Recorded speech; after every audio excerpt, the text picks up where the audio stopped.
Méditation du 23 novembre. Que lisons-ils aujourd'hui? Vous êtes notre lettre, écrite dans nos cœurs, connue et lue de tous les hommes. 2 Corinthiens 3, verset 2. Le titre de notre méditation d'aujourd'hui est lié à deux pensées de vers Jésus. La première dit: en chacun de ses enfants, Jésus envoie une lettre au monde. Extrait du livre Vers Jésus, chapitre 13, page 176, écrit par Ellen G. White. L'autre dit: les anges surveillent la manière dont vous représentez votre Maître céleste aux yeux du monde. Toujours extrait du livre Vers Jésus, écrit par Ellen G. White à la page 182. Que lit le monde au sujet de votre Seigneur? Dans cette lettre que vous êtes, que lit-il dans la lettre que je suis? Le récit suivant raconté par T.A. Davis peut nous aider à répondre. Il raconte qu'un jour, un homme d'affaires connu séjourna dans un hôtel où, pour leur plaisir, on offrait aux clients le meilleur des services. Comment se fait-il que tous ces gens soient si aimables? Se demandait l'homme. Il ne fallut pas longtemps pour le découvrir. Sur le bureau de chaque employé, dit Davis, sans que cela soit visible du public, il y avait une petite carte avec ces mots: ma réputation est entre vos mains. Et au bas de la carte se trouvait le nom du propriétaire de l'hôtel.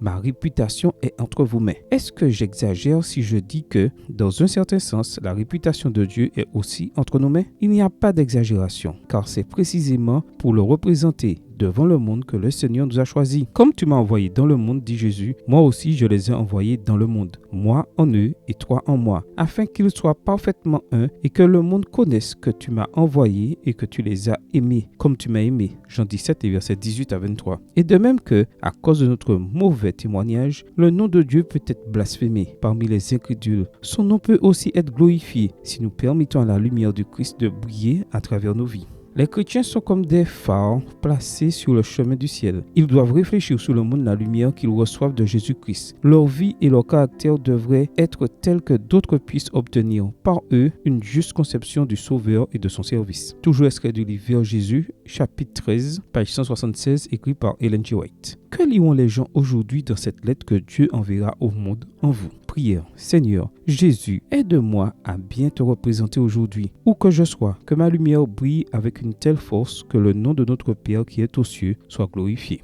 Amen. Bonne journée à vous et que le Seigneur vous bénisse.